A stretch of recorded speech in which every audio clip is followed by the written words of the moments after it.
warahmatullahi wabarakatuh.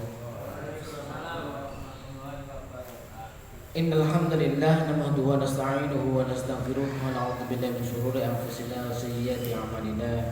May yahdihillahu fala mudilla lahu wa may yudlil fala hadiya lahu. Asyhadu an la ilaha illallah wahdahu la syarika lahu wa asyhadu anna Muhammadan abduhu wa rasuluh la nabiyya ba'dah. Allahumma shalli wa sallim wa barik ala sayyidina Muhammad wa ala ali sayyidina Muhammad.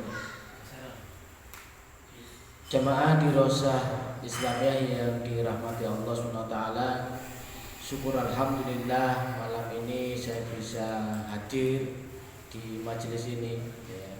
Sudah beberapa kali pertemuan yang nggak bisa hadir ya. Kira-kira kangen apa enggak? Kangen. Ya. Kangen orangnya apa kangen kopinya ini kan gitu ya. Ya alhamdulillah ya. Jadi kemarin nggak bisa ngisi karena lagi sakit gigi gitu.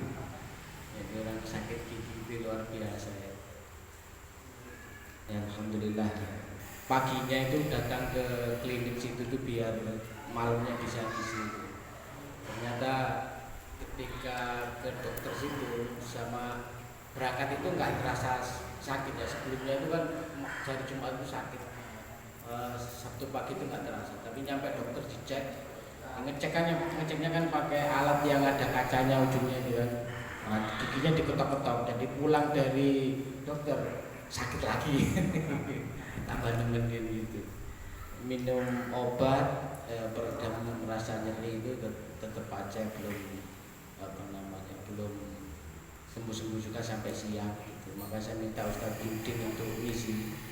Tapi sekitar jam 4 atau jam 5 itu sebenarnya sudah gak sakit gigi lagi. Cuman kan memang sudah diamanahkan kepada Ustadz Udin ya. Alhamdulillah.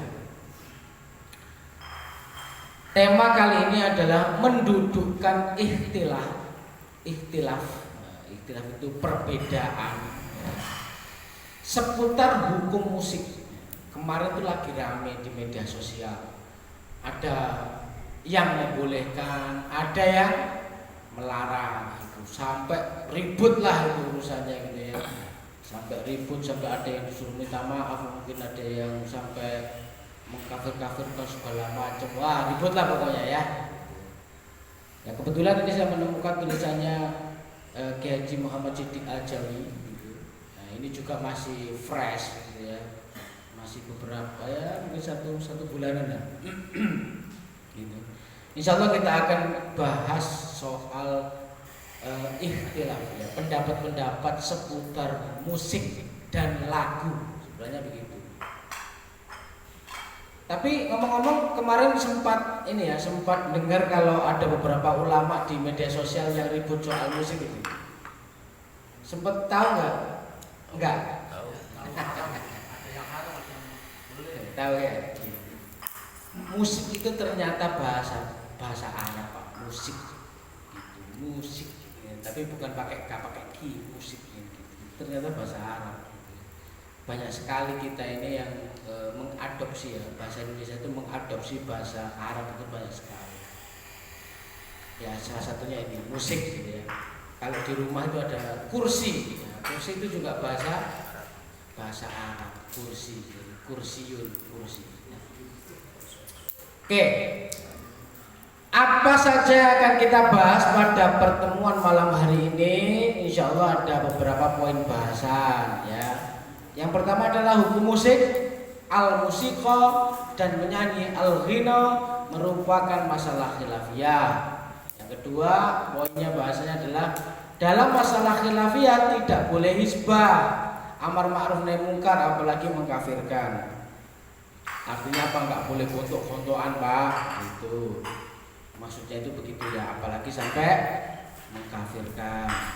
Yang ketiga, dalil-dalil apa saja yang mengharamkan musik, kemudian apa aja dalil-dalil yang membolehkan musik, kemudian menyikapi khilafiyah, perbedaan pendapat itu dengan tarjih.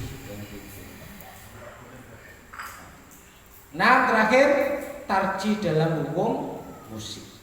Nah, insya Allah kita akan bahas 6 ini ya. Kalau ada pertanyaan dicatat gitu, nanti disampaikan ya. Boleh pertanyaan seputar materi atau di luar materi.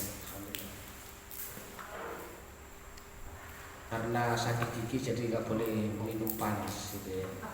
Harus nunggu sampai adem dulu. Padahal kopi itu enaknya panasin gitu ya. Minum kopi kurang enak sekarang ini ya. Gitu. Karena kalau panas itu sampai sarafnya itu sudah itu bisa 2 hari nggak reda-reda. Oke, alhamdulillah kita lanjut pembahasan poin yang pertama. Hukum musik al-musiko dan menyanyi al-ghina merupakan masalah khilafiyah. Ya, ini poin pertama. Ya. Poin pertama, hukum musik al-musiko dan menyanyi berarti kalau musik itu tabuane, ya gending-gendingnya. Ya. Kalau menyanyi itu berarti nanti syair-syair lagunya, gitu ya, yang kita harus perhatikan. Jadi hukum musik dan hukum menyanyi merupakan masalah khilafiyah. Artinya masalah khilafiyah itu ada perbedaan pendapat. Yakni jumhur ulama, jumhur itu kebanyakan ulama mengharamkan lagu menyanyi baik dengan alat musik maupun tidak. Siapa saja yang mengharamkan menyanyi baik dengan musik ataupun tidak, mazhab Hanafi, Syafi'i, Hambali itu mengharamkan lagu menyanyi baik dengan alat musik itu maupun tidak. Ya. 3 mazhab itu mengharamkan. Jadi jangan nggak boleh nyanyi. Ya. Kalau ngikutin dari yang ini, gitu ya, yang jumhur ulama itu nggak boleh nyanyi-nyanyi. Apalagi di kamar mandi. Beraninya kan nyanyinya di kamar mandi doang kan? Padahal ngomong di kamar mandi itu gak boleh, apalagi nyanyi-nyanyi kan begitu. Makanya kalau nyanyi jangan di sini, ya. Jangan di kamar mandi maksudnya. Terus di tempat karaoke gitu kan? Ya enggak juga. Salah ini pemahamannya gitu ya. Namun ada sebagian ulama yang menghalalkan tentang musik. Contohnya adalah mazhab Maliki dan mazhab Zahiri. Itu yang menghalalkan. Jadi ada 2 kubu. Tetapi dari 2 kubu itu sebagian besar ulama itu mengharamkan lagu baik dengan musik ataupun tanpa musik.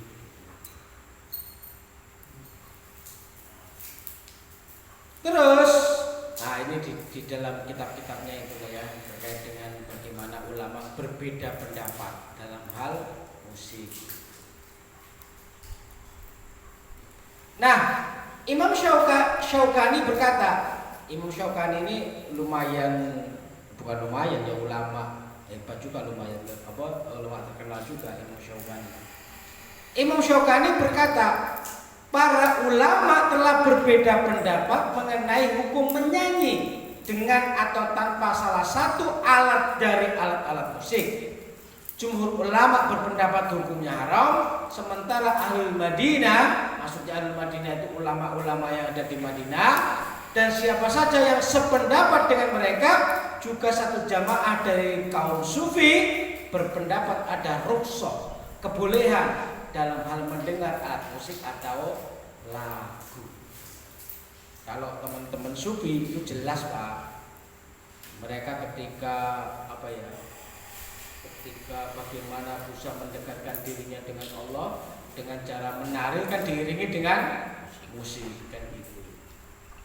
Tahu Pak ya, sing muter-muter gitu Pak, pakai baju putih koyo rokan gitu, terus topinya ini merah panjang, terus dia muter-muter gitu ya. Itu orang-orang sufi Pak. Orang sufi ketika melakukan kayak seperti itu biasanya diiringi oleh musik gitu. Kalau kita bukan mendekat sama Allah, mendekat ke rumah sakit kalau kita Pak, karena nggak terlatih muter-muter pusing dan gitu, keseimbangan kepalanya ini berubah, geblak gitu ya.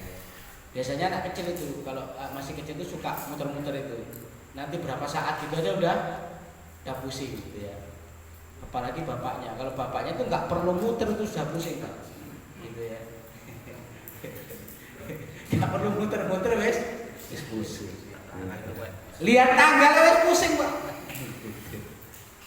Tapi alhamdulillah jenengan itu harus bersyukur. Kenapa? Jenengan itu ada tanggal tua, ada tanggal muda. Kan gitu. Kalau kita ini nggak ada tua dan nggak ada muda, Pak. Kan gitu. Tanggalnya tua kabeh.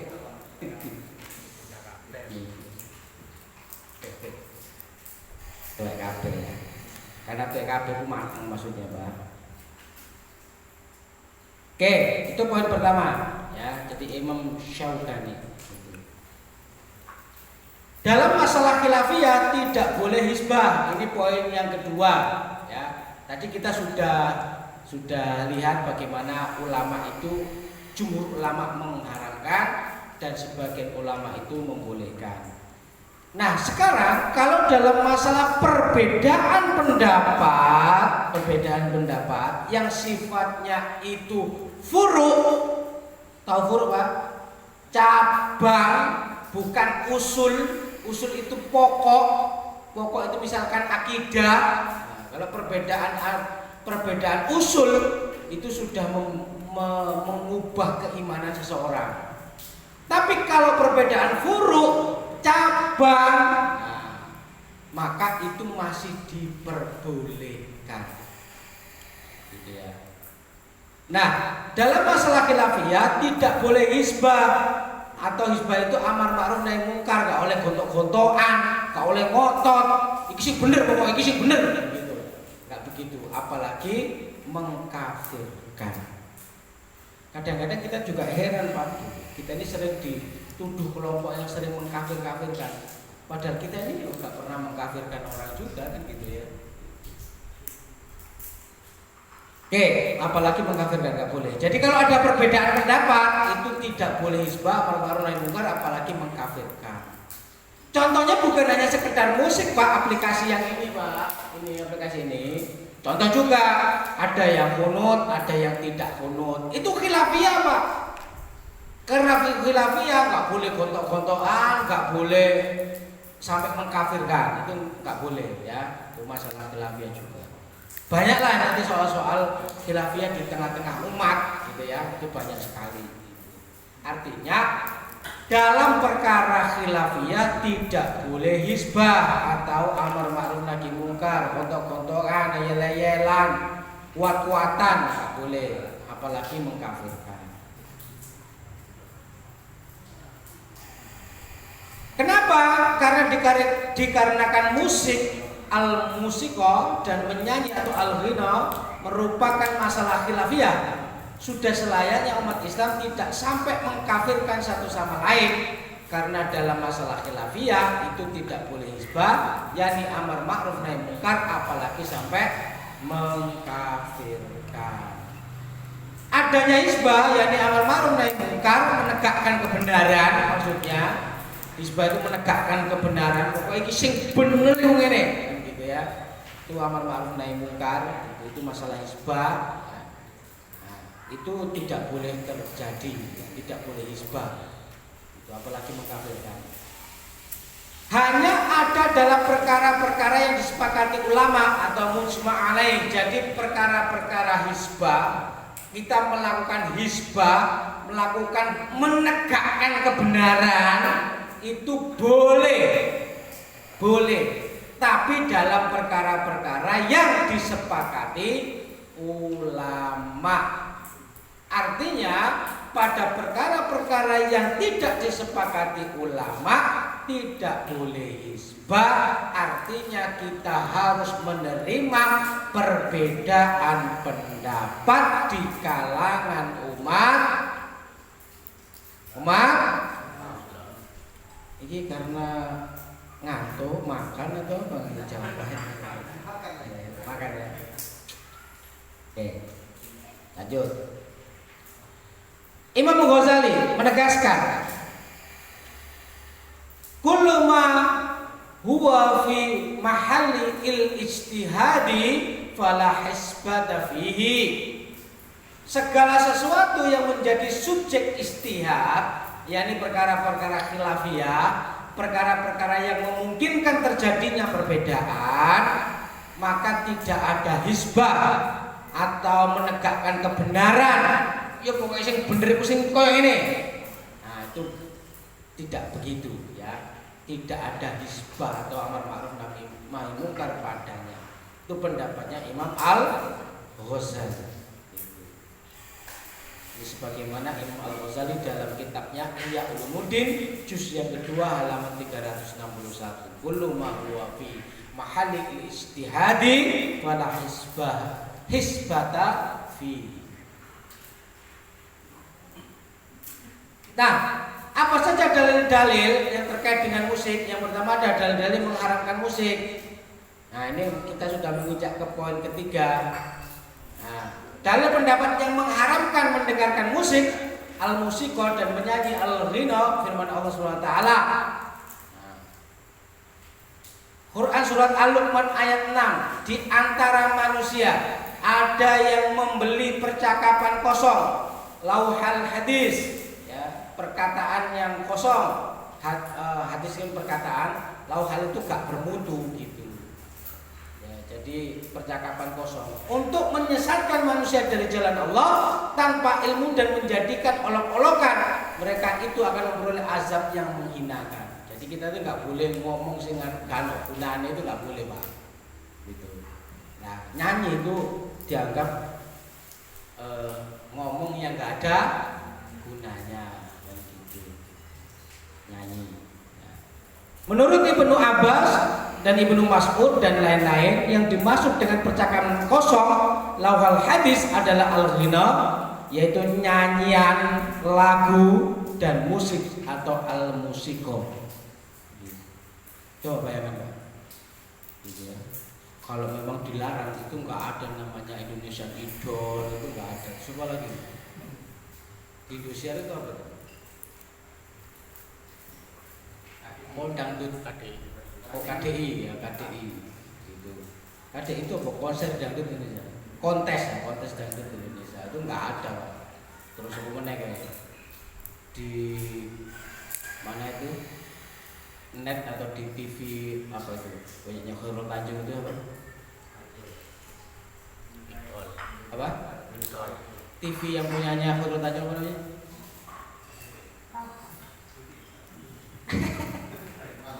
Sikulah pokoknya, harus kan ada ya, pokoknya yang lomba-lomba kayak gitu-gitu. Jenengan juga begitu Pak. Kalau ngerayu istrinya nggak boleh dengan lagu-lagu, dengan nyanyian-nyanyian kan begitu. Gombal.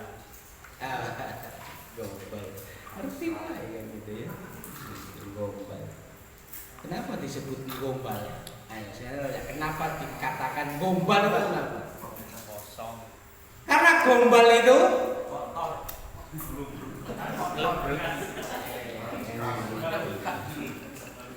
karena gombal itu sesuatu yang kotor, sesuatu yang dikelimbrukne gitu lah ya, gak penting-penting amat kan gitu ya, itu gombal itu. Nah, makanya kalau ada orang yang menggombal, karena orang gombal itu kan ada macam-macam Pak ya. Gombal itu kan pembukaan percakapan. Jadi gombal itu karena merayu seseorang makanya dia gombal. Yang kedua karena dia dodolan makanya dia gombal. Yang ketiga dia mau utang makanya gombal. Gombal sih. Oke ya, itu dalil dalam Al-Quran terkait dengan haramnya musik, gitu. Lagu atau musik. Ya. Kemudian dalil pendapat yang mengharamkan mendengarkan musik, al-musiqat dan menyanyi al-ghina terkait dengan hadis Nabi sallallahu alaihi wasallam. Hadis riwayat Bukhari, la yakunanna min ummati aqwamun yastahillu nal khira wal harira wal khamra wal ma'azif. Sungguh akan ada dari umatku kaum-kaum yang menghalalkan zina, sutra, khamr, dan alat-alat musik. Itu, ya. Jadi haram hukumnya menghalalkan zina, haram hukumnya sutra, haram hukumnya khamr, dan haram hukumnya alat-alat musik. Itu dalil yang mengharamkan adanya lagu ataupun musik. Jadi dari sini musik ini halal atau haram, Pak? Haram. Hah? Haram. Haram ya, dari sini gitu. Kalau judul di depan sudah khilafiyah berarti kan ada dua kubu kan gitu. Nah, apa dalil-dalil yang membolehkan musik? Nah, ini poin keempat, dalil-dalil yang membolehkan musik. Poin keempat, dalil pendapat yang menghalalkan mendengarkan musik, al-musiko, dan menyanyi, al-ghina, antara lain. Ya, ini hadis Arabnya. Nah, ini saya bacakan terjemahannya ya. Dari Nabi radhiyallahu anhu, dia berkata, Ibnu Umar mendengar seruling, kemudian beliau meletakkan jari telunjuk di kedua telinganya dan menepi dari jalan. Jadi pada saat beliau berjalan ada suara seperti itu, beliau minggir, kemudian dua telunjuknya diletakkan di telinganya. Bukan begini Pak ya, diletakkan di telinganya. Lalu dia berkata kepadaku, yaitu kepada Nafi tadi itu, wahai Nafi, apakah kamu mendengar sesuatu?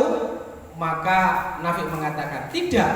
Kemudian belum mengangkat jari-jarinya dari kedua telinganya, lalu mengatakan, dahulu aku bersama dengan Nabi Shallallahu Alaihi Wasallam mendengar seperti ini, lalu beliau melakukan seperti ini. Hadis riwayat Abu Daud, Baihaqi, Tobroni dalam Al-Mu'jamul Aswad, disahihkan oleh Syekh Nasruddin Al-Albani dan dihasankan oleh Syekh Su'aib Al-Arnaud. Loh, ini hadis ini boleh dipahami, boleh Ustaz? Karena kalau itu tidak boleh, maka Rasulullah akan melarangnya. Kalau Rasulullah itu hanya menutup telinganya, itu artinya sebenarnya beliau itu nggak suka, cuman ya, tidak mengharamkan, gitu loh ya. Itu bisa kita tangkap seperti itu. Itu artinya musik tetap boleh.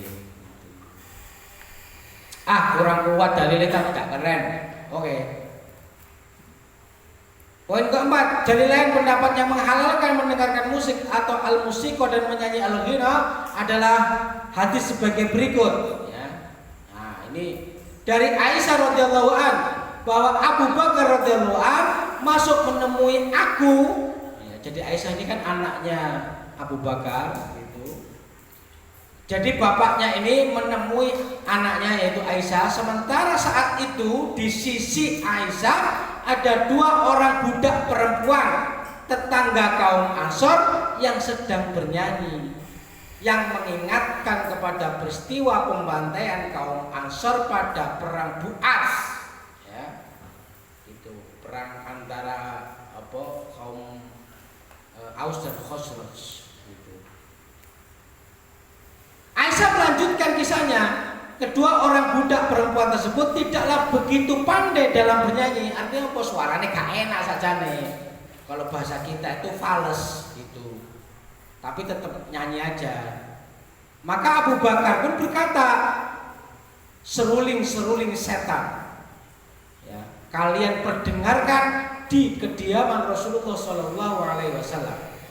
Jadi Aisyah ini kan istrinya Rasulullah SAW yang ada di rumahnya, terus bapaknya itu datang. Begitu bapaknya datang, budaknya Aisyah tadi itu, pembantu-pembantunya tadi itu nyanyi, suaranya itu gak enak. Maka bapaknya Aisyah yaitu Abu Bakar itu berkata, seruling-seruling setan, kalian perdengarkan di kediaman Rasulullah SAW. Peristiwa itu terjadi pada hari raya Id. Pada hari raya Id, ya. Maka bersabdalah Rasulullah SAW, wahai Abu Bakar, sesungguhnya setiap kaum memiliki hari raya dan sekarang ini adalah hari raya kita. Jadi ketika Abu Bakar itu berkomentar terhadap budak Aisyah yang bernyanyi dan suaranya gak enak dengan komentar seruling-seruling setan diperdengarkan di kediaman Rasulullah, maka Rasulullah itu tidak membenarkan perkataannya Abu Bakar itu, juga tidak langsung mengharamkan kejadian itu, tetapi Rasulullah mengatakan, wahai Abu Bakar, sesungguhnya setiap kaum memiliki hari raya dan sekarang ini adalah hari raya kita. Seolah-olah Rasulullah itu membolehkan mereka bernyanyi untuk merayakan hari raya ini. Maka ini dipahami oleh ulama juga salah satu dalil yang menghalalkan musik atau lagu atau nyanyian. Memper tapi kurang menusuk dalilnya. Oke. Kalau jenengan kan pengennya sing langsung kan gitu ya. Oke. Langsung menusuk. Dalilan pendapat yang menghalalkan mendengarkan musik dan menyanyi al-ghina adalah hadis sebagai berikut. Dari Rubai binti Muawiz radhiyallahu an, dia berkata, Nabi SAW mendatangi pesta perkawinanku. Jadi Rubai ini nikah, kemudian Rasulullah itu datang. Lalu beliau duduk di atas dipan seperti dudukmu denganku. Lalu mulailah beberapa orang hamba sahaya, perempuan kami memukul gendang ya kayak rebana gitulah ya, tangtung kan gitu. Cuman kak seperti apa ritmenya saya nggak tahu ya gitu. Pokoknya mukul gendang lah. Dan mereka menyanyi dengan memuji orang-orang mati syahid pada perang Badar. Jadi mukul gendang sambil nyanyi, tapi yang dinyanyikan adalah mengenang atau memuji orang yang mati syahid di perang Badar. Tiba-tiba salah seorang di antara mereka berkata, di antara kita ini ada Nabi yang mengetahui apa yang akan terjadi kemudian. Maka Nabi SAW bersabda, tinggalkan omongan itu, teruskanlah apa yang kamu nyanyikan tadi. Menusuk gak ini? Menusuk ini ya. Benar ini menusuk ini. Jadi ada orang berkomentar, sesungguhnya di antara kita ini ada Nabi SAW yang mengetahui masa depan. Maksudnya masa depan itu kan kemarin kamu itu kan nyanyi-nyanyi yang di masa lalu. Lu selalu tahu yang masa depan, mikirin masa depan, tidak usah mikirin masa lalu. Apa kata Rasulullah? Tinggalkan omongan itu. Lanjutkan. Nek bahasa wong leban itu gas. Tinggalkan omong itu, teruskanlah apa yang kamu nyanyikan tadi. Hadis riwayat Bukhari, Ahmad dan Baihaqi. Jelas ini Pak? Jelas. Artinya apa? Dalam konteks ini justru Rasulullah SAW juga tidak menghentikan yang nyanyi tadi itu, justru malah melanjutkan. Kalau haram kan nggak mungkin Rasulullah SAW itu suruh melanjutkan, kan nggak mungkin. Lanjutkan, haram Rasul lanjutkan. Yo nek mak kene ngomongnya bedo. Anaknya misalkan manjat pohon, ayo terus nih, kan gitu. Maksudnya apa? Dikon mudun. Aku bingung waktu kecil tuh. Terus deh. Saya naik terus Pak. Tambah dimarahin. Diomongin terus deh kok. Akhirnya kakak saya yang perempuan tuh ngomongin ibu saya. Lu sampai lu ngomongin, maksudnya kakak ponakannya. Sampai lu ngomongin kon terus deh. Ya anak terus deh ngomong mudun, anak lo mudun gitu. Akhirnya mudun. Akhirnya turunlah saya dek gitu. Lah Rasulullah SAW itu gak seperti ibu kita Pak. Jadi dia ngomong terus nih, itu bukan berarti ngomong menang, gak begitu. Terus nih ya sebelum melanjutkan. Gitu ya. Nah ini adalah dalil yang menghalalkan. Artinya begini, kenapa kok ada dua dalil yang bertentangan kan begitu ya? Makanya begini Pak, orang itu kalau belajar tentang hadis kah gitu ya, itu cuman apa istilahnya? Cuman satu hal toh, maka itu bisa merusak pemahamannya dia. Kenapa? Di dalam Islam itu ada yang namanya nasib mansukh. Itu sesuatu yang menggantikan dan sesuatu itu dihilangkan. Gitu. Contoh ya, contoh. Dulu ziarah kubur halal atau haram? Haram. Kemudian Rasulullah SAW itu menghalalkan atau mengharamkan ziarah kubur? Menghalalkan, kan gitu, boleh. Dulu melarang, kemudian membolehkan. Artinya hadis yang melarang itu munculnya lebih awal, dan hadis yang membolehkan itu munculnya di akhir. Sehingga apa? Yang dipakai itu qaul jadid. Ya, apa itu? Perkataan yang terakhir. Nah, bagaimana dengan hadis yang lama? Ya, ini dinasah, digantikan hadis yang baru, dan hadis yang lama itu dimansukh juga, hilang, hapus. Jadi yang diamalkan di mana, Pak? Yang diamalkan yang terbaru tadi itu. Coba kalau kita ini belajarnya nggak belajar ilmu nasikh dan mansukh, pasti gitu. Gak oleh itu. Pokoknya ziarah kubur gak oleh. Nanti bertentangan tuh, oleh. Iki lho gak oleh hadise. Iki lho oleh, iki lho hadise. Padha ngeyele. Ya. Nek padha-padha gak belajar ilmu nasikh mansukh, saya yel-yelan ono kae, Pak. Sing jadi korban ini umat gitu. Iki malah ustaz sing ndi iki. Lah kok malah ustaz sing ndi. Lah sampean iku sering ngaji apa ora kan gitu. Sing disalahne ustaz. Ojo di ustaz yang disalahke. Sampean dhewe nyalahke diri sampean sendiri. Kenapa? Lah kok sampean yang ngajine mung sak ustaz tok kan gitu. Yang harusnya 2 ustaz kan 3 ustaz, 10 ustaz, 20 ustaz, 200 ustaz ngono lho maksudku itu. Ben wawasane iku banyak. Contoh lagi.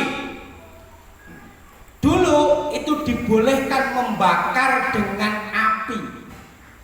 Kemudian muncul hadis yang baru yang disampaikan oleh Rasulullah bahwa haram hukumnya membunuh dengan cara membakar. Oh, kan gitu ya? Mana yang mau diamalkan nih? Yang nggak boleh, yang boleh membunuh dengan membakar, atau yang tidak boleh membunuh dengan membakar? Mana yang kira-kira mau diamalkan? Yang terbaru. Apa yang terbaru? Tidak boleh membunuh dengan cara membakar. Maka ini terkategori hadis nasikh dan mansukh. Hal ini, Pak, menghilangkan satu hadis dan menggunakan satu hadis yang lain. Ya, jika ada 2 hadis bertentangan, mengkompromikan 2 hadis untuk dipakai dua-duanya, menurut kaidah usul fikih itu lebih baik daripada salah satu dihilangkan. Tapi nek wis gak iso dikompromikan, Pak, yo gak bisa, tetap harus dihilangkan salah satunya. Contoh tadi, ini larangan membolehkan membunuh dengan cara dibakar. Kemudian di sini mengharamkan tidak boleh membunuh dengan cara dibakar. Wis, nek ngono setengah dibakar, setengah gak ngono cara kompromine, Pak. Gitu. Gak setengah mateng lah, ya gitu, gak boleh. Gitu ya. Jadi gak begitu. Tetap harus diamalkan salah satu dan dihilangkan salah satu. Apa konsekuensinya? Konsekuensinya. Contoh. Sekarang tanya. Siapa di rumahnya yang ada raket nyamuk? Katakan. Haram hukumnya. Kenapa? Membunuh dengan cara dibakar itu haram. Nyamuk disetrum, gosong, terbakar di dalam raket itu sama dengan membunuh nyamuk dengan cara dibakar. Nah itu gak boleh, haram hukumnya. Terus apa tak? Sing oleh butuh obat nyamuk. Sesek. Ya terserah Wong sing dihalalkan kue kok. Kan gitu. Yang diharamkan pakai rakit nyamuk itu nggak boleh karena itu membakar. Saya itu dulu di Jakarta itu gitu Pak, beli rakit nyamuk karena di rumah kan banyak nyamuk beli. Wah anak-anak baru rong dino be, ketemu dalil kuwi gublak aku. Akhirnya aku gak digawe meneh rakit nyamuk itu loro biro kayak astagfirullahaladzim. Ngene ya wong nek belajar nek ngaji ngene ya. Itu emang tuh rakit nyamuk loro gak ngaku. Kalau dikasihkan orang tadi podo ae nyuruh orang membunuh pakai dibakarnya gak boleh juga lah dikeke orang. Itu siapa tak? Yuk, nek sampean keke wong Kristen, wong non Muslim mungkin boleh lah gitu ya. Kan mereka nggak terikat dengan hadis itu kan gitu ya. Yang terikat hadis itu kan kaum muslimin aja kan gitu. Boleh. Jadi didolan yang taci-taci sing Cina-Cina gitu dan muslim itu boleh. Kalau apa-apa gitu. Jadi ya, gitu ya. Itu konsekuensi itu belajar itu begitu. Sama nih kan gitu. Kan ada orang ya. Biasanya rata-rata orang itu kan kalau ada orang minum sambil berdiri itu kan nggak boleh itu ya. Padahal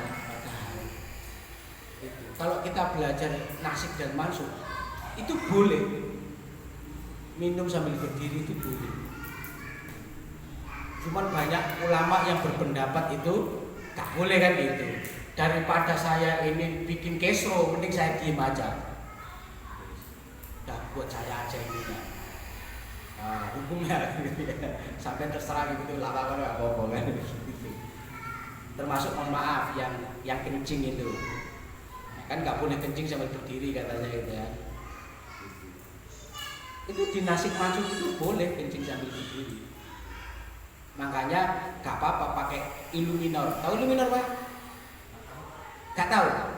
Sing ning toilet terus ana perawakane iso ngajar itu namanya iluminor, Pak. Gak ngerti ya? Iya, ngertine jumbleng ya.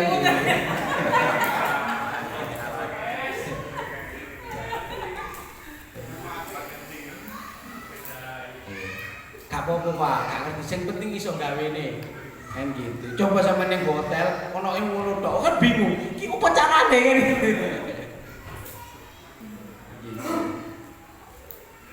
Sekarang itu tambah canggih Pak gitu. Kenapa? Mohon maaf itu kalau kita duduk di kloset gitu ya, cebok itu kan sudah nggak pakai tangan Pak. Kalau zaman sekarang itu tinggal diputer kan gitu. Nyemprot dewe kan gitu. Semprotan tuh kenceng itu Pak gitu. Lah sekarang ada teknologi terbaru, saya tuh sampai terkecoh Pak. Saya nyari semprotannya itu nggak ada Pak, tak cari nggak ada. Apa caranya kan begitu? Begitu dibuka ternyata dia otomatis keluar nyemprot jret. Begitu selesai dia masuk lagi set gitu. Hilang dia kan gitu. Oh gini caranya. Jadi sudah kalau dulu kan sudah kelihatan nongol semprotannya gini tinggal diputer aja kan gitu. Jret gitu. Tapi sekarang itu yang baru itu ini nggak kelihatan nongol Pak, sembunyi gitu. Begitu diputer dia baru keluar udah nyemprot jret gitu kan. Begitu selesai dia mendelep lagi set nah, gitu ya. Illuminor juga begitu Pak, kalau jenengan tahu ada teknologi terbaru. Apa tuh teknologi terbaru Pak? Kalau di sini jenengan mohon maaf pipis itu sambil kencing begitu selesai kan dipencet-pencet tuh. Sekarang udah nggak pakai dipencet Pak. Jadi pakai sensor badan. Jadi nek jenengan tuh ngalih, itu langsung keluar air jres gitu. Orang barat itu kan begitu. Jadi habis pipis nggak usah cebok langsung ditinggal. Itu langsung bersih sendiri jres gitu. Pakai sensor. Lah kita kaum muslimin pakai sensor itu Pak. Lah coba kita di depannya dong ini gak betul-betul banyune Pak. Sampai kapannya lah betul. Maka aku tuh ditinggal sih. Dan ninggal ini piye carane kan gitu. Akhirnya apa ya geser Pak, geser. Gini. Gitu tinggal beberapa saat ya, mungkin setengah berapa detik lagi gitu. Terus itu balik lagi. Baru muncul jres, gitu. Itu diambil airnya kondisi. Nah, saya pernah itu geser begini tuh nggak nyala Pak, harus geser agak jauh itu. Lah kan gak enak harus sebelah. Lah wong ilmu aku jejer-jejer ngene. Gitu. Coba nek tiga-tiganya bareng terus ngono kabeh. Gitu lah delok-delokan ya. Udah sampean. Gitu ya. Lah ketok lah kan gitu. Baru langsung nyanyi. Ye. Nah, itu ya. Itu boleh gitu. Makanya dunia ilmu syariah itu dunia yang begitu luas ya. Bukan hanya sekedar hadis dibaca, bukan hanya sekedar itu gitu loh. Kalau hadis dibaca boleh nggak Ustaz? Boleh, nggak salah, itu nggak salah, boleh. Tetapi ketika kita bicara hukum, maka itu tidak boleh hanya sekedar baca satu hadis gitu loh. Tidak boleh hanya sekedar memahami satu ayat tok, nggak boleh begitu. Ya itu tadi ada beberapa dalil yang mungkin itu bertentangan dan konklusinya itu apa, solusinya itu apa, gitu. Jelas ya? Ya lain kali lah kita nanti bisa bahas tentang nasil masuk dan segala macamnya. Bagaimana menyikapi perbedaan, yaitu dengan tarjih. Nah, poin kelima nih, gitu ya. Hukum musik atau musiko dan menyanyi dino meski masalah khilafiyah bukan berarti kaum muslimin boleh mengikuti pendapat ulama sesuai hawa nafsunya. Jadi meskipun ada dua pendapat, kita nggak boleh Pak milih sakarpe kita dewe, itu nggak boleh.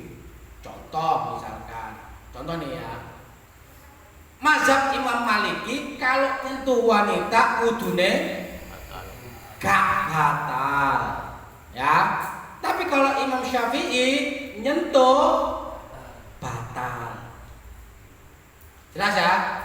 Nah kita ngambil saenake dhewe. Saenake dhewe itu apa? Kita itu, nah kita ya, ngambil hukumnya Imam Syafi'i yang ketika nyentuh wanita itu batal, tapi nek disentuh bojone gak gelem batal. Kain itu Pak. Gitu. Artinya apa? Sampai wudu disentuh istrinya sampean itu tetap batal. Kalau mazhabnya Imam Syafi'i. Kenapa? Karena istrinya itu tetap dianggap sebagai orang yang enggak satu apa? Ya satu mahram itu. Maksudnya satu darah itu, gitu ya. Jadi dia dianggap orang asing. Sehingga kalau disentuh maka wudhunya tetap batal. Itu terjadi Pak di rumah saya. Kenapa? Loh, saya itu kan dulu orang apa namanya, orang yang kalau di sini orang NU Muhammadiyah kan gitu ya, Syafi'i Imam Maliki. Kalau bagi saya itu begitu. Istri itu Maliki Pak, saya Syafi'i. Jadi istri saya itu kadang-kadang nggak sadar kalau saya itu Syafi'i.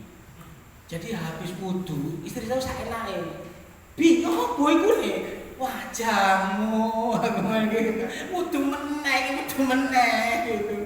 Oh iya, sorry. Sorry gitu. Nah kalau saya nyentuh istri, nggak batal itu istri. Karena pakai Maliki, sedangkan saya pakai Syafi'i. Istri saya nyentuh saya, oh batal itu. Gitu loh. Makanya kalau sudah habis wudhu terus ngenteni sholat berikut ya gitu ya, itu nggak boleh deket-deket itu. Karena kalau deket-deket tersentuh batal.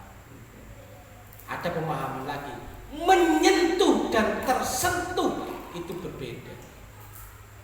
Menyentuh batal, nek tersentuh nggak batal. Kok iso ngono ta? Ya, makanya orang mazhab Syafi'i itu nek haji berangkat kalau tersentuh itu nggak batal, tersentuh. Nah, karena dia nggak menyentuh tapi tersentuh. Ada yang begitu, gitu. Ada yang mengatakan hukum darurat. Gitu. Oke lah, kita balik ke sini lah, panjang bener ini larinya kemana-mana. Bukan berarti kaum muslimin boleh mengikuti pendapat ulama sesuai hawa nafsunya, melainkan wajib melakukan tarjih, yaitu memilih pendapat yang terkuat Jadi meskipun ada dua beda pendapat, bukan berarti wah aku senang musik, aku tak milih yang menghalalkan aja. Oi, aku gak senang musik, maka aku mengharamkan saja. Enggak begitu, Pak. Itu hawa nafsu. Kita harus menguji pendapat mana yang terkuat. Atau jika belum mampu melakukan tarjih, yaitu memilih pendapat yang terkuat, hendaknya umat itu bertaklid. Taklid itu mengikuti pendapat ulama sing ngerti, mengikuti pendapatnya mustahid, orang yang mengeluarkan pendapat yang mampu mentarjih baru kita ikuti. Jadi kita ini enggak milih itu karena suka dan tidak suka, bukan begitu. Tapi kita memilih karena memahami posisi dalilnya. Ada dua hukum terpenting mengenai tarjih. Satu, tarjih hukumnya wajib jika ada perbedaan pendapat yang disebabkan oleh adanya dua dalil yang bertentangan. Jadi kalau ada perbedaan pendapat di mana itu bertentangan, maka hukum tarjih itu wajib. Dua, mengamalkan dalil yang kuat atau roji hukumnya wajib. Jadi kita ini mengamalkan dalil yang paling kuat itu hukumnya wajib, ya. Gak boleh milih yang ringan-ringan dan meringankan gitu. Nah, kedua hukum syarat tersebut berdasarkan dalil ijma' sahabat, kesepakatan para sahabat. Jadi kedua hukum, maksudnya kedua hukumnya ini 1 dan 2 ini berdasarkan dalil ijma' sahabat. Nah, ini bisa ditemukan di dalam kitab As-Saksiyah Al-Islamiyah juz yang pertama. Bab kuwatut dalil yang kuat. Nah, bagaimana tarjih dalam hukum musik? Nah, ini tarjihnya, Pak. Hukum musik dan menyanyi menurut pentarjian. Ya, jadi siapa yang mentarjih ini? Yang mentarjih adalah Syekh Abdul Ghani An-Nabulsi dalam kitabnya Idah Ad-Dalalat fis Sama' Al-Alat. Kemudian juga tarjih yang dilakukan oleh Syekh Abdul Al-Judai dalam kitabnya Al-Musiqa wa Al-Ghina fi Mizan Al-Islam, musik dan lagu dalam timbangan Islam. Kemudian Syekh Abdurrahman Al-Baghdadi di dalam bukunya Seni dalam Pandangan Islam, dan Syekh Muhammad Syuwaiki dalam kitabnya Al-Khalas wa Ikhtilaf An-Nas sebagai berikut pendapatnya. Hukum menyanyi baik disertai alat musik maupun tidak adalah boleh. Yang mentarjih saya tadi itu, kitabnya yang tadi itu.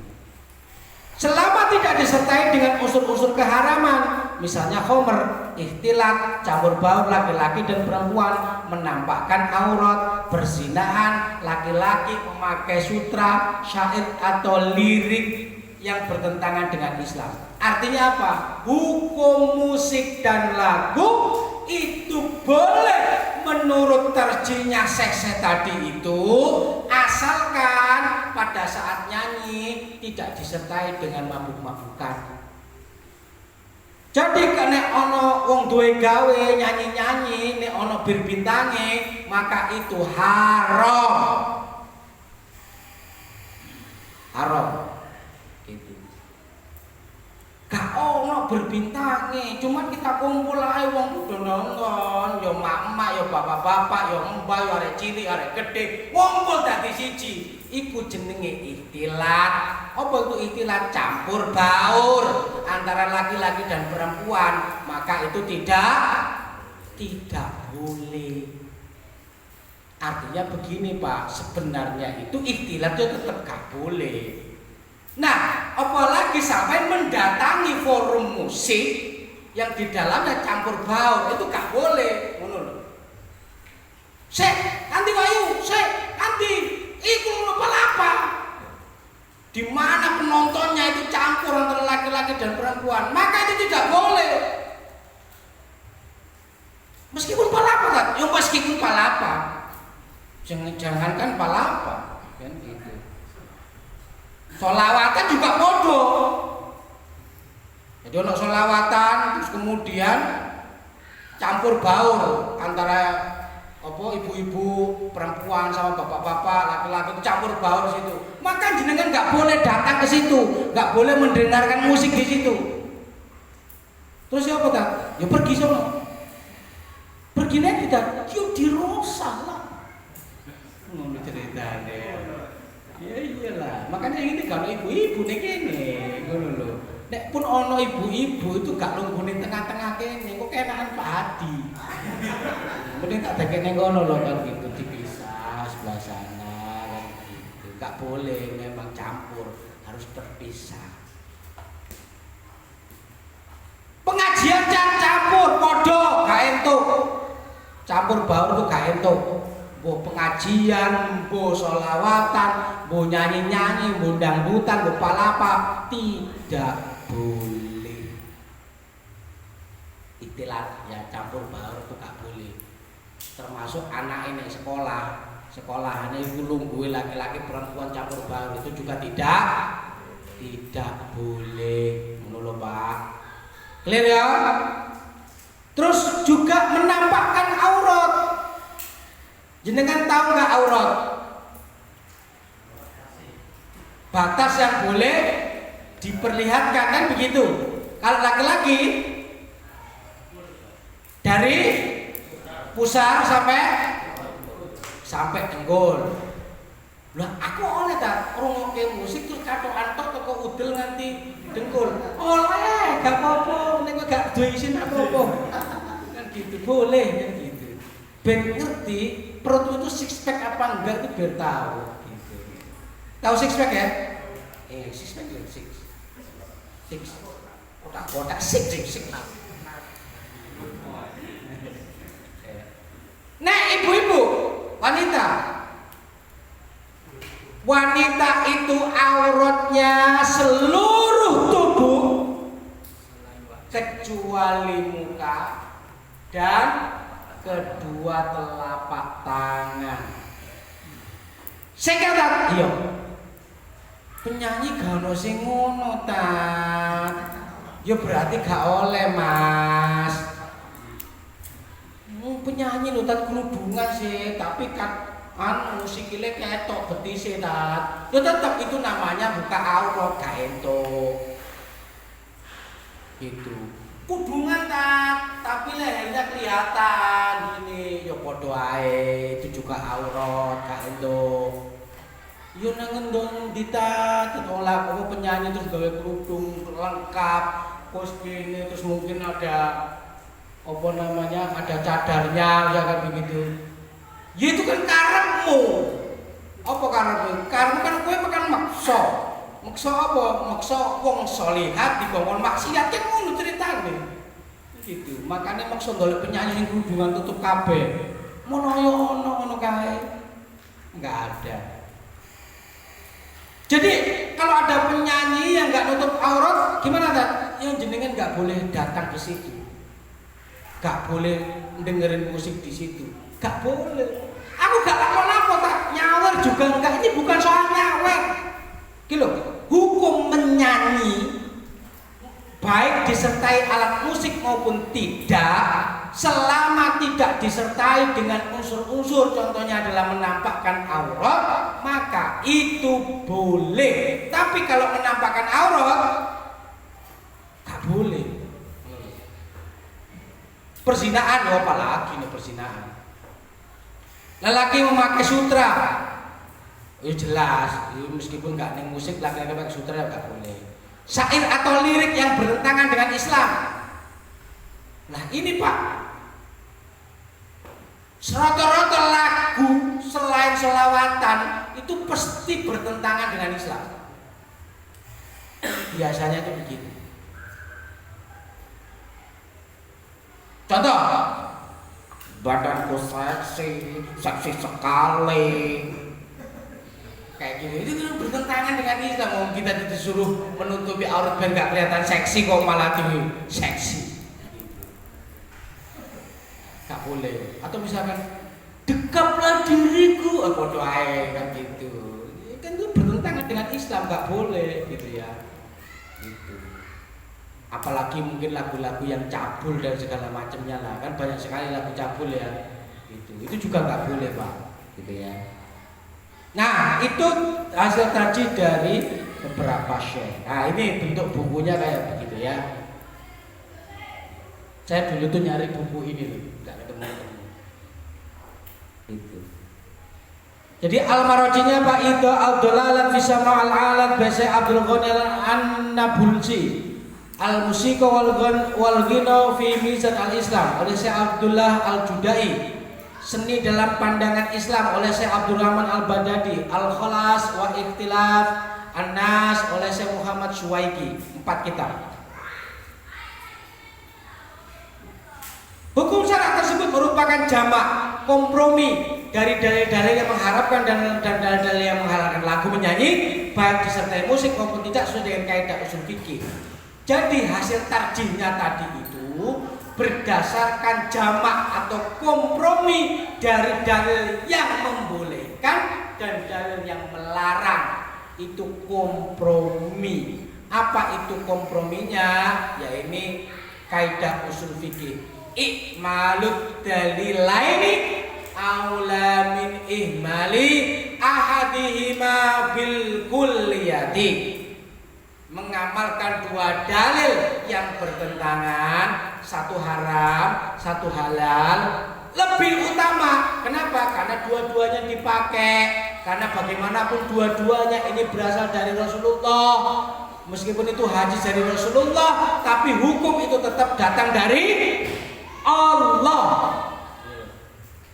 Maka mengamalkan 2 dalil dari Allah SWT itu lebih utama daripada meninggalkan salah satu dalil secara keseluruhan. Itu kaidah usul fikihnya. Poin ke-6 apa nih? Kesimpulannya, hukum musik dan menyanyi yang kami anggap rojih tersebut berarti ada rincian atau tafsir tergantung pada ada tidaknya unsur keharaman atau kemaksiatan yang menyertai atau membarengi musik dan lagu tersebut. Jadi hukum musik dan lagu adalah sebagai berikut. 1. Musik dan lagu itu haram jika dibarengi atau disertai hal-hal yang haram atau maksiat seperti khamr, zina, lirik lagu yang batil dan sebagainya. Dan hukum musik dan menyanyi itu mubah. Mubah itu artinya boleh, boleh itu artinya dikerjakan juga nggak apa-apa, ditinggalkan juga nggak apa-apa, mubah. Jika tidak dibarengi atau disertai hal yang haram atau maksiat seperti khamr, zina, lirik lagu yang batil dan sebagainya. Maka berikut ini akan kami kutipkan rincian hukum syara ini sesuai penjelasan Syekh Abdul Ghani An-Nabulsi dalam kitabnya itu Ad-Dalalat Fisama al-Alat. Mana itu? Nah itu baca sendiri ya. Itu karena saya juga nggak bisa baca. Itu ya. Saya mau coba di wilayah, enggak di kopi soalnya gitu ya. Poin ke-6. Poin ke-6. Apa itu poin ke-6? Ya sama. Syekh Abdul Ghani An-Nabulsi Al-Hanafi mengatakan dalam kitabnya Idha'atul Fi sama Al-Alat halaman 83, jika aktivitas mendengarkan alat-alat musik tersebut dibarengi atau disertai dengan alkohol, perzinahan, sodomi, atau hal yang mendorong pada perbuatan-perbuatan itu seperti sentuhan yang penuh nafsu, ciuman, dan memandang dengan nafsu kepada perempuan selain istri dan budak perempuannya, atau tidak ada satupun dari itu terdapat dalam majelis, melainkan seseorang itu berniat untuk menghadirkan hal-hal haram itu dalam majelis tersebut, dan dia menganggap baik jika dia hadir dalam majelis tersebut, maka mendengar alat musik ini haram bagi setiap orang yang mendengarnya, mengingat ada niat dan maksud seperti itu dari orang itu, karena hal itu dapat menjadikannya terjerumus ke dalam hal-hal yang haram. Jadi nggak ada alkohol, nggak ada ini, nggak ada itu. Tapi antara laki-laki dan perempuan ketika nyanyi pandang-pandangan, kau masih gadis atau sudah janda. Sing laki-laki ini kan nyanyi begitu kan. Si perempuan jawabnya apa itu ya? Lupa saya gitu. Pokoknya gitulah ya. Ojo diterus-terusin lah ya. Apalagi lagu sing keren itu tutupan botolmu astagfirullahaladzim. Sajane ini api padahal vulgar banget gitu ya. Gitu. Ya lagu-lagu sing enggak kenal begitu.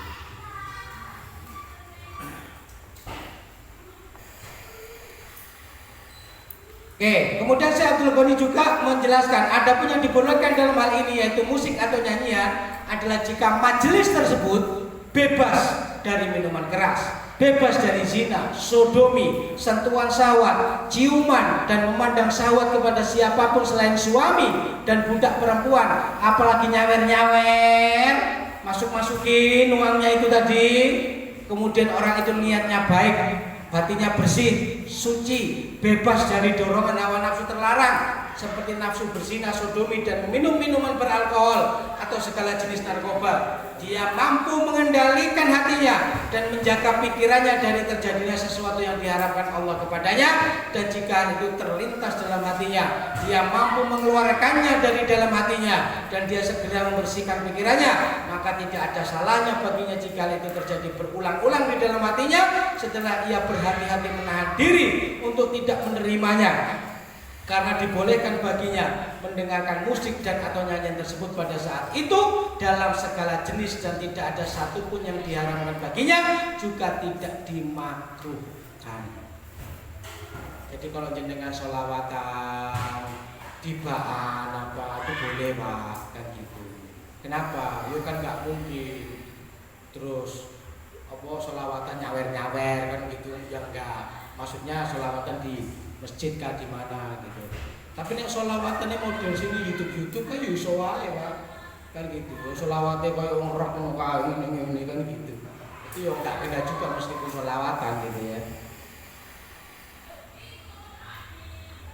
Kesimpulannya dari kutipan tersebut, hukum musik dan menyanyi ada rincian bergantung pada ada tidaknya unsur keharaman atau kemaksiatan yang menyertai atau membarengi musik dan lagu tersebut.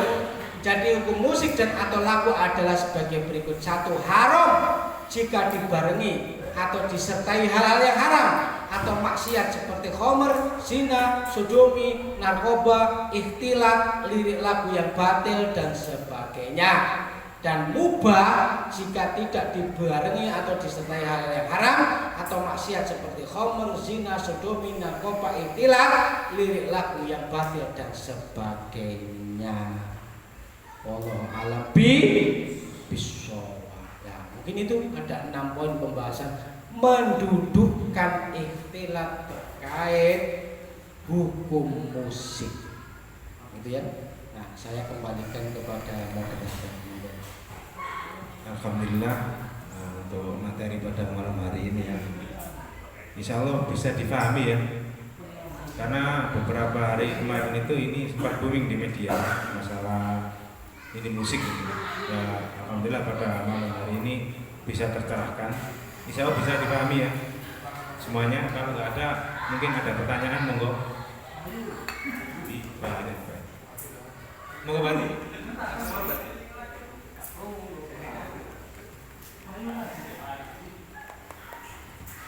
Assalamualaikum warahmatullahi wabarakatuh. Ditanya tapi 2 pertanyaan Ustaz. Yang pertama itu untuk mengetahui hadisnya yang tadi yang dikatakan Ustaz kan ada yang awal, ada yang akhir, baru awal yang digunakan yang baru lah katakan. Itu yang saya lihat. Nah, untuk mengetahui itu kita kan kadang ada seorang ustaz bilang, nah kita nggak tahu ustaz ada yang begini. Nah, itu kita kadang itu penjelasan dari ustaz itu kita nggak tahu ini awal dulu atau yang ini nggak tahu ustaz. Terus yang kedua yang tanyakan kan mengenai sufi tadi kan ada musik, ada yang berputar-putar dengan musik. Terus kadang itu ada sholawatan tapi nggak joget, tapi langkah kaki ini, nah itu termasuk haram atau tidak ustaz? Terima kasih. Assalamualaikum warahmatullahi wabarakatuh.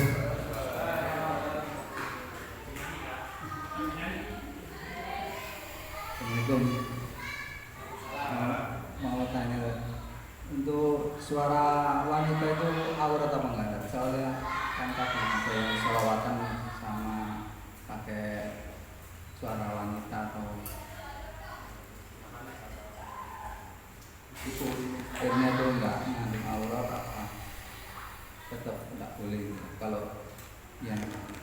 untuk wanita. Ya, satu aja. Assalamualaikum warahmatullahi wabarakatuh. Ustaz, saya kan pencinta musik. Nah ini saya lagu-lagu itu untuk menyemangati saya untuk lebih mencintai istri. Itu gimana Ustaz? Boleh Ustaz? Maksud. Itu bagaimana Ustaz? Boleh ya? Sangat berharap itu boleh. Bukan mencari hukum tapi mencari pegang.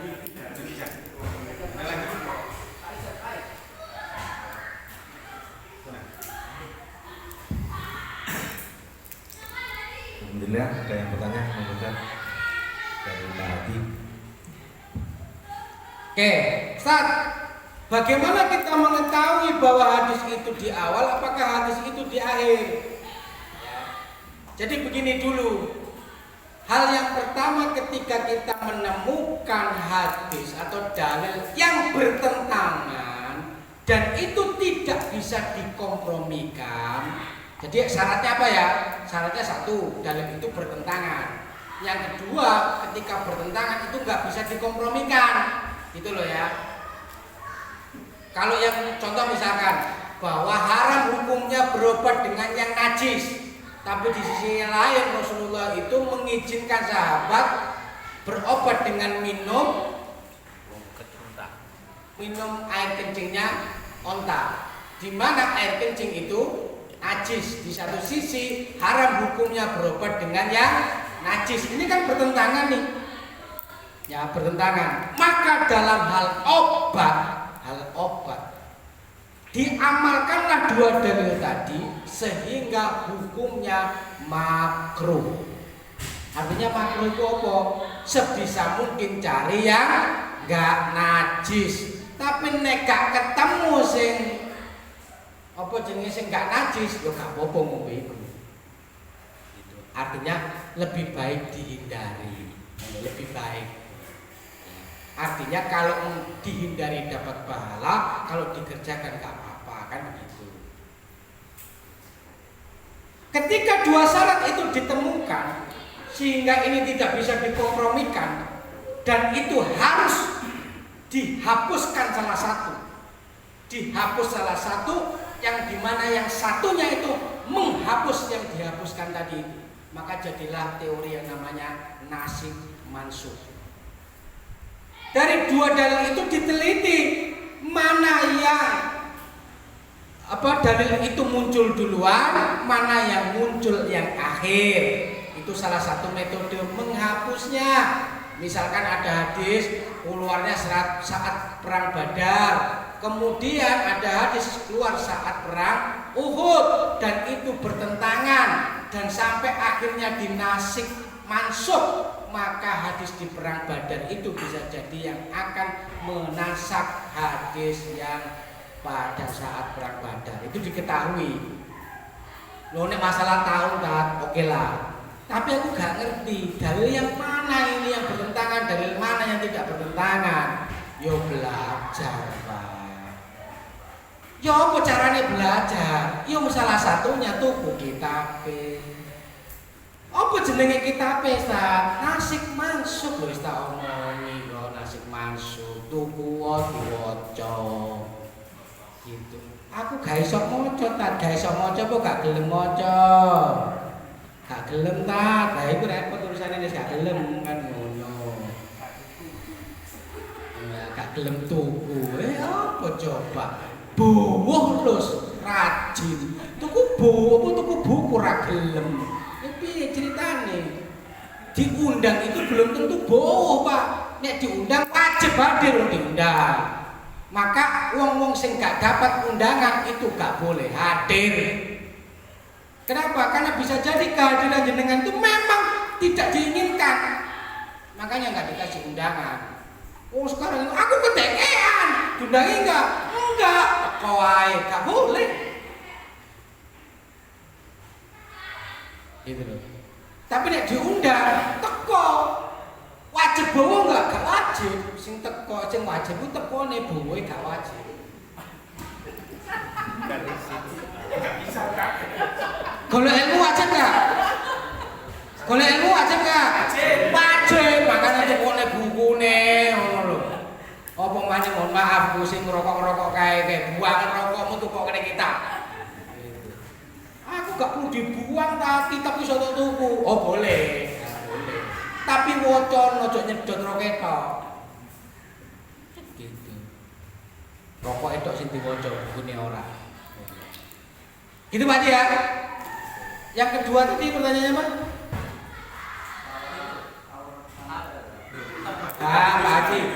Suti yang diputarkan musik. Oh ya. Intinya kan begini, hukum musik dan lagu itu mubah.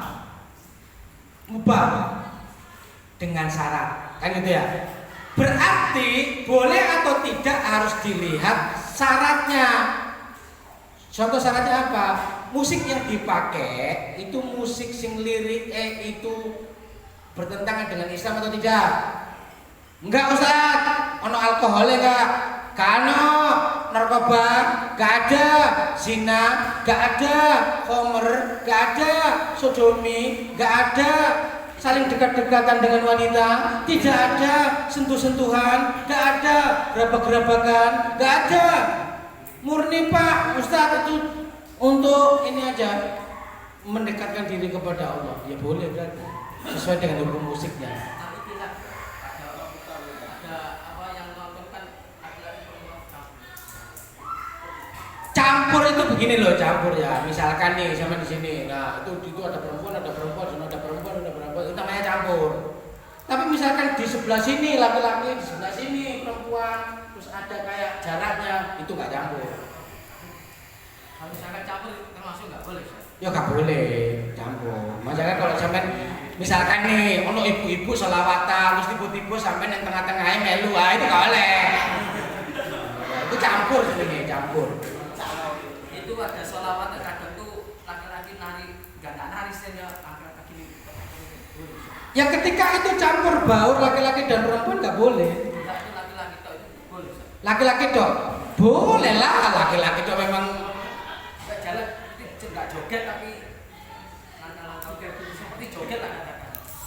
Itu kan nggak. Ini yang kita bahas hukum musik dan lagu, bukan joget.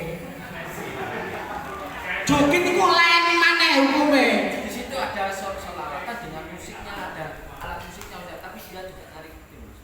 Apa? Dia apa?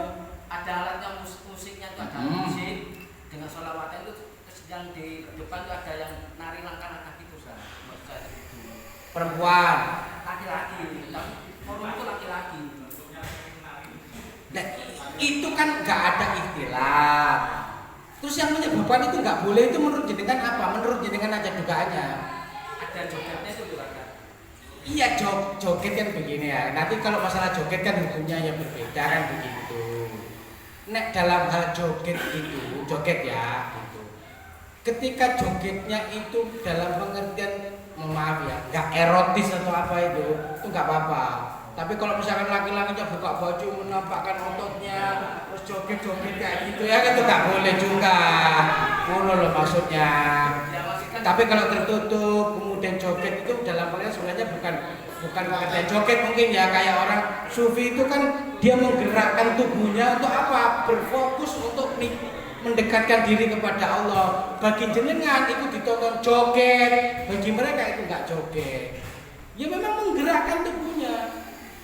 Karena joget kan pemahamannya kayak sing ning dangdut-dangdutan kae iku lho. Gitu. Macem-macem kan sing goyang ngebor kan ngono kae. Kan gitu, goyang bebek kan, goyang apa maneh kae. Meskipun laki-laki itu buka baju terus goreng ngebor, ya tak entuk juga meskipun laki-laki nangis. Gitu. Makanya kadang-kadang saya nggak mau fitness itu kan gara-garanya kan itu. Jadi fitness di Jakarta itu kan laki-laki semua pada kekar-kekar buka otot itu. Ternyata melambai. Gitu.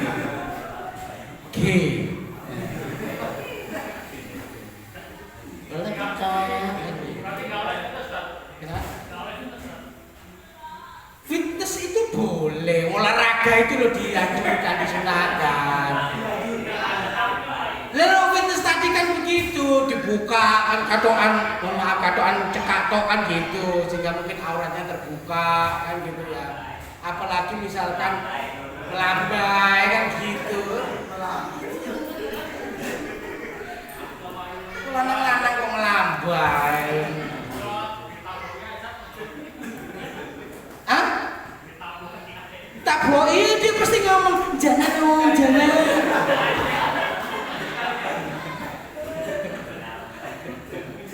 Sampai narang naboi gak kolu.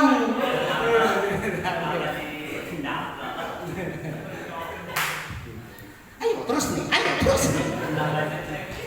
Tambah gak kolu kan gitu. Oke Pak ya. Pertanyaan ketiga.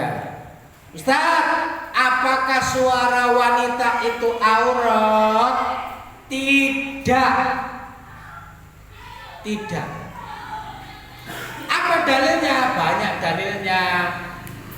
Salah satu dalilnya adalah ketika Umar bin Khattab, Khalifah Umar bin Khattab menetapkan mahar bagi seorang wanita dengan ketentuan uang tertentu.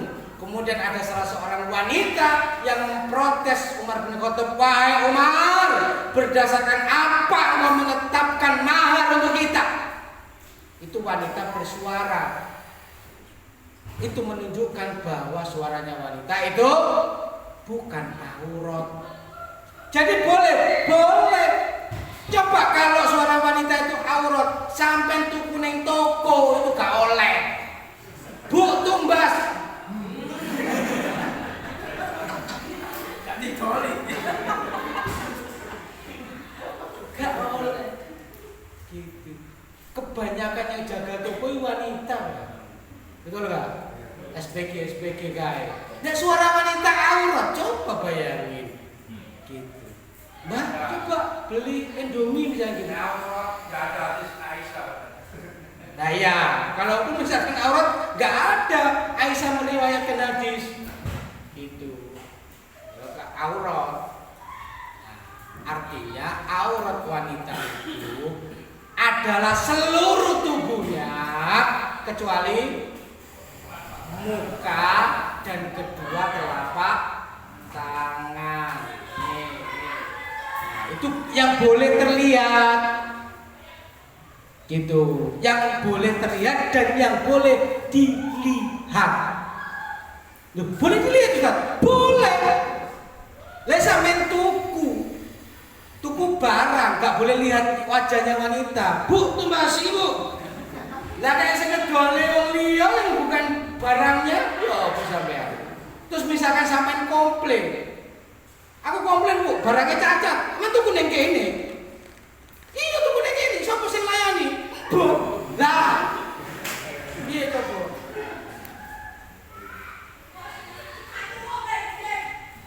Kalau wajahnya nggak boleh dilihat, sampean mau nikah nih, terus gak ngerti wajah calonnya, gue udah keliru deh.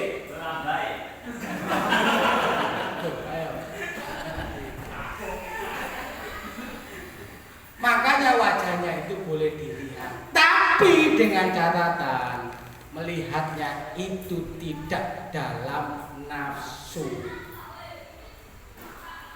Coba nek sampean sekolah terus gurunya perempuan, gak boleh dilihat. Terus menonton ngene. Sewengi sedina-dina sekolah nonton bukune tok. Iso delok gurune.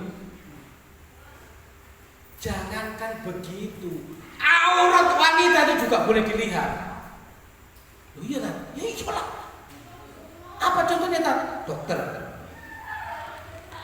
Coba dokter gak boleh nonton aurat. Ya apa cara ngobatine? Dok sakit dok, kenapa? Ini kok kakinya sobek ini. Yaudah sampai lihat. Oh jangan dok. Nah, terus piye coba? Kan begitu. Oh dokternya perempuan. Iya, golek sih. Kan gitu. Nek kan nemu. Apalagi zaman sekarang, mohon maaf. Zaman sekarang itu dokter kandungan itu banyak yang laki-laki. Makanya toh, kenapa kok dokter kandungan banyak yang laki-laki? Karena sing ngerti agama, anake gak ono sing dadi dokter. Mas sampean kudu punya cita-cita lho dadi dokter, anak wedok tak dadi dokter ngono lho. Ben apa? Ben ngurusi sing perempuan-perempuan iku. Gak diurusi wong lanang liya. Bojo sampean arep nglahirke, ditangani dokter kandungan laki-laki. Terus piye coba? Ngono kae. Ojo. Nek ojo suruh dhewe, Pak. Kan iso ora? Gak iso. Lah tak kuwi. Tapi itu kondisi darurat yang kayak gitu.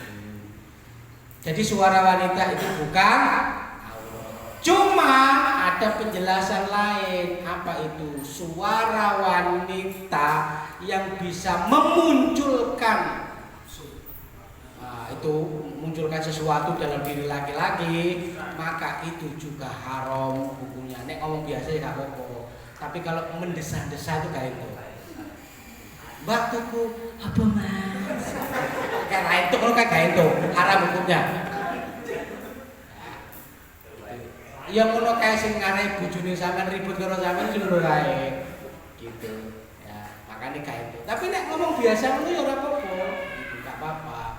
Makanya kita mendengarkan suara ustazah yang sedang ceramah atau apa itu ya boleh, nggak apa-apa gitu. Ya, cuman yang itu tadi ya suara-suara sing nggak genah itu ya itu nggak boleh. Mungkin yang kita ngerti termasuk suara wanita, penyanyinya wanita. Ya, nyanyi. Iya, nyanyi wanita. Sekarang nyanyi wanita kan gini, mau wanita mau laki-laki hukum menyanyi itu boleh apa enggak? Kan gitu. Kalau hukum menyanyi itu boleh, maka mau laki-laki mau perempuan juga boleh, kecuali ada pengkhususan sing itu laki-laki perempuan nggak boleh kan begitu. Cuma di sini kan harus ada penjelasan. Ya. Tidak dibarengi, disertai dengan hal-hal yang haram tadi. Termasuk mohon maaf.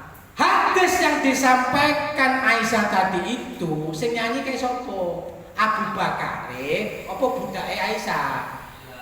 Budake Aisyah itu lanang wadon. Lu nyanyi boleh. Gitu loh. Artinya perempuan nyanyi ya, Bu? Boleh. Karena boleh, makane. Gitu. Mulai teko kene, bojo sampean kok nyanyi. Nyanyi Dik, tak tonton. Lah aku mas, gitu. Lah aku nonton wong itu nyanyi ning njaba ora entuk jare Ustaz Aris. Yang penting aku ngrungokke kowe nyanyi. Kowe gak puas tak bengi aku nyanyi. Aku duduk nyanyi, Dik. Ngomel. Ya Allah, kayak gitu ya. Gitu. Udah cukup ya pertanyaannya? Oh iya, waktu tadi pertanyaannya apa? Suka nyanyi atau istri yang senang sama istri. Mencintai istri, apa biar istri itu lebih senang kepada kita, itu nggak harus dengan lagu juga, dengan duit yang banyak. Ya pasti aja lah kan gitu. Sekarang lagu romantis, duitnya gak duit, dikeplak kita itu sudah. Kowe itu bojo gak ada duit malah nyanyi. Wah.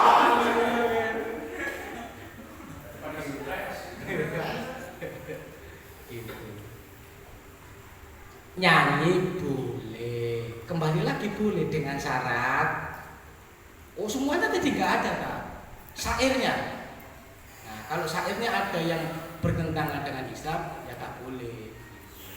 Loh Ustaz, nek nyanyinya itu kepada istri yang memang begitu untuk begitu ya apa Ustaz? Begitu. Maksudnya itu begitu. Ya. Itu bukan nyanyi, itu rayuan. Ya boleh, yang mau begitu biar mesra. Rasulullah. Ya gombal itu ento. Iya kan ento. Coba apa yang disampaikan Rasulullah SAW? Wahai Humaira, gombal itu Humaira itu. Apa Humaira itu? Wahai wanita yang berpipi merah. Lah. Gitu. Itu kan rayuan, Bos. Boleh nggak? Boleh. Gitu. Wah, istriku yang paling cantik sedunia. Wis Mas, gak usah bongkar terlalu lah. Sedunia wajahmu kan gitu. Sing logis wae lah kan gitu. Oh ya udah. Gitu. Wahai istriku Aswad. Kowe ngomong aku ireng kurang ajar kowe Mas gitu. Lah diomongi kemarin ora gelem saiki diomongi Aswad ya jelas kan gitu. Jadi saya itu teringat ada bapak-bapak naik ojek. Naik ojek ke Mekah berdua. Depan itu ada batu gede kan begitu, batu. Nah, tukang ojeknya itu orang Indonesia. Nah, sing naik itu orang Arab. Begitu kau kenceng gitu ya, kenceng ini gojeknya itu kenceng. Kan yang orang Indonesia itu kenceng itu kenceng. Nah, yang digojek kalau yang di itu orang Arab. Ya bukannya di Arab di Indonesia lah gitu. Kalau di Indonesia ada orang Arab datang ke Indonesia pesan gojek, di depan itu ada batu gede. Kau kenceng, apa kata orang Arab? Hajar! Karena sopir langsung dihajar, bulat. Padahal apa kata orang Arab itu? Awas dengarku batu kan begitu. Karena bahasa Arabnya batu itu hajar, Pak. Gitu. Makanya hajar aswad itu batu nah, hajar supaya orang Indonesia dihajar tenang rak. Gitu ya, Mas Bayu. Oke ya? Ya, mungkin itulah yang bisa. Alhamdulillah. Ada lagi? Kalau mingguan dong, masih ada. Monggo. Oke, satu. Assalamualaikum warahmatullahi wabarakatuh. Mungkin pertanyaan ini di luar tema, Pak Ustaz. Tentang Palestina ini. Kan kemarin tuh Pak Prabowo itu mau merencanakan menampung bagian rakyat konflik itu akan ditampung di sekitar Jawa Timur. Ada sebagian rakyat itu yang kontra lah. Rakyat sendiri masih banyak yang miskin kok malah mau nampung. Jenengan termasuk yang kontra apa yang pro? Ya, saya mau minta pendapat gitu. Lalu gimana pendapat Pak Ustadz dan apa pandangan Islam menurut agar tidak terjadi konflik of interest itu loh. Oke. Itu aja. Kita aja ya. Waalaikumsalam warahmatullahi wabarakatuh. Ditanya dulu Pak Prabowo-nya. Pak Prabowo, sing arep ditampung kae perempuan apa laki-laki? Kok ditanya ngono kan? Ya iya. Kalau perempuan boleh, kalau laki-laki enggak boleh. Loh, maksudnya apa dah? Mau dinikahi itu? Enggak. Yang wajib berjihad itu adalah laki-laki, perempuan nggak wajib berjihad. Maka perempuan itu ditampung, dikeluarkan dari Palestina itu nggak apa-apa, karena mereka nggak punya kewajiban. Gitu. Tapi kalau negeri mereka itu diserang oleh Israel, maka wanita pun wajib untuk berjihad. Nek lagi menyerang, wajib berangkat untuk berjihad. Palestina sekarang itu diserang atau menyerang? Kadang-kadang diserang, kadang-kadang menyerang. Kalau menyerang, perempuannya nggak wajib untuk berangkat. Digowone Indonesia oleh nggak? Oleh. Tapi pada saat diserang, wajib. Jadi pada saat wilayah itu diserang oleh orang-orang kafir, maka semua komponen wajib hukumnya untuk berjihad. Mau laki-laki, mau perempuan, mau anak-anak. Ketika diserang. Tapi kalau menyerang laki-laki yang berangkat, perempuan enggak, anak-anak enggak. Dihitung anak-anak sampai usia berapa, Tat? 5 15 tahun. Di bawah 15 tahun nggak boleh diajak berperang. 15 tahun ke atas maka harus berperang. Jadi kalau sekarang pemerintah Indonesia itu narik warga Palestina ditaruh di sini, itu konyol. Kita bukan pro, itu bukan masalah kesenjangan sosial yang ada di sini, bukan. Ini kaitannya dengan hukum SARA. Jadi kita nggak ada kepentingan ini rakyat Jawa Timur masih banyak yang miskin, ngapain apa? Bukan itu urusannya. Karena kalau soal miskin kaya, saudara kita yang sesama muslim pun itu tetap harus dibantu meskipun kita itu miskin dulu. Tapi ini soal hukum SARA. Jadi kalau warga Palestina itu ditaruh di Indonesia, sing perang itu sopo? Ning ngono. Lah wajib berperang kok malah dikongkon rene. Ku piye pikirannya? Sing bener itu bukan menarik orang Palestina ditaruh ke Indonesia, tapi ngirim tentara Indonesia ke Palestina. Itu bener. Sehingga sampai nek ketemu Pak Prabowo tolong sampaikan. Pak Prabowo atau Pak Wowo. Pak Wowo, ini ada pesan dari Ustaz Arif. Biarkan orang Palestina itu berjihad di sono, ojo dikongkon rene. Terus piye? Justru sampean dikongkon Ustaz Haris ngirim ke tentara nang Palestina, belani Palestina. Ngono lho. Kenapa? Karena sampean itu pemegang komando ketika nanti dilantik sebagai presiden, dia kan pemegang komando. Maka fardu bagi dia, wajiban. Fardu karena dia pegang komando. Kalau kita berangkat berperang, kalau nggak diizinkan nggak boleh berangkat, Pak. Jadi jenengan itu nggak bisa tiba-tiba datang ke Palestina ikut bertempur, itu nggak boleh. Kenapa? Karena siapapun yang memasuki medan pertempuran harus mendapatkan izin dari komandan pertempuran. Gak sembarangan, Pak. Kita tiba-tiba Indonesia, aku pengen jihad, aku pengen mati syahid. Berangkat langsung ke Palestina, langsung masuk ke sana, nggak boleh. Haram hukumnya, harus izin dulu. Komandan, saya mau terjun ikut berjihad. Bisa tembak? Enggak. Bisa mana? Enggak. Bisa kelahi? Enggak. Iso ngopo? Sorak. Wes bali oh. Daripada kowe ngrusuhi aku arep kerja. Maka enggak bisa. Kecuali kita masuk medan pertempuran itu karena ada serangan mendadak sehingga gak sempat izin ke komandan, kemudian kita bertempur, itu boleh. Ada hadisnya, ada sahabat serangan mendadak, akhirnya kudanya Rasulullah itu sampai pontang-panting. Itulah itu ada sahabat yang masuk untuk menyelamatkan kuda-kudanya Rasulullah segala macam itu, dan Rasulullah memuji dia. Boleh. Tapi nek jenengan sono. Nah, kewajiban itu kan nanti macam-macam, Pak. Siapa yang paling wajib kan gitu. Ya itu tadi. Lah kita ini kan pasukan ibaratnya. Di pasukan itu nunggu komando. Ini gak dikai komando, gak oleh, Pak. Makanya status kita itu nggak bisa aktif gitu loh. Tapi kalau orang Prabowo pimpinan presiden itu punya wewenang ke militer Muslim kan gitu. Sehingga dia bisa mengeluarkan misalkan perintah, wahai semua tentara Muslim Indonesia, berangkat ke Palestina, berangkat itu.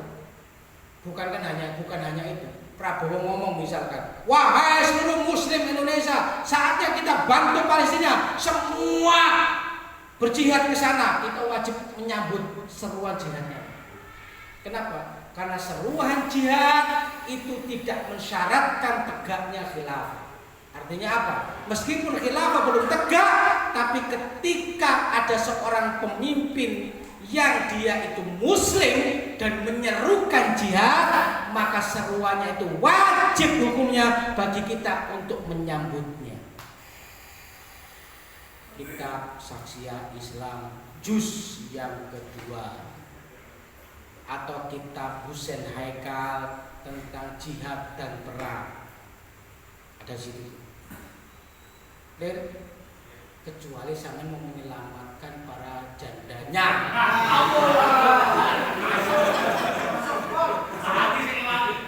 Lain. Pertanyaannya wanita. Wah, ujuk mana sing luar pulau? Tunggu dhewe rawan. Ngerti lah ini. Ganes itu ning arep kutho. Ning omah ya ciut. Melambe. Ning omah melambe gitu. Ning kene kuanas, ning omah melambe. Kok iso ngomong ngono, Ustaz? Gak usah izin. Kenapa gak usah izin? Umar bin Khattab lo kayak begitu. Umar bin Khattab itu jangankan manusia, jin, setan ketemu Umar bin Khattab lari. Kenapa? Takut sama Umar bin Khattab. Suatu ketika ada sahabat yang mau lapor, mau mengadu kepada Umar bin Khattab. Kenapa? Karena istrinya selalu cerewet. Begitu nyampe di depan rumahnya Umar bin Khattab, sahabat itu mendengar Umar bin Khattab diomeli istrinya dan hanya diam saja. Maka saat itu sahabat itu langsung waras. Seger-seger, aku ngerti, saya gak usah ngomong. Apa itu? Jinai kabur, dimarahin istri menentok. Itu Umar bin Khattab, apalagi aku, kan begitu. Cukup itu jawaban yang ngenakkan gitu. Jadi gak apa-apa, memang laki-laki itu begitu Pak. Ganas di luar, di dalam ya keropok ayam kayak. Lihat ya. Cukup ya? Sudah. Suwe-suwe. Itu nek suwe-suwe tambah bosen enggak teko maneh minggu ngarep. Ya, terima kasih. Kurang lebihnya saya mohon maaf yang sebesar-besarnya. Saya kembalikan ke sana. Alhamdulillah, meski materinya agak melebar, tapi semuanya bisa mendapatkan hikmah dari semua peristiwa pada materi pada hari ini. Semoga kita bisa diberikan Allah kemudahan lagi untuk hadir akad depan ya, Sabtu yang akan datang. Semoga Allah memberikan kemudahan kepada kita semua untuk mengistiqomahkan kajian ini. Kita tutup acara pada hari ini dengan istighfar 3 kali dan penutup jadi Astagfirullahaladzim. Asyhadu an la ilaha illallah. Dari saya ada permintaan maaf. Assalamualaikum warahmatullahi wabarakatuh.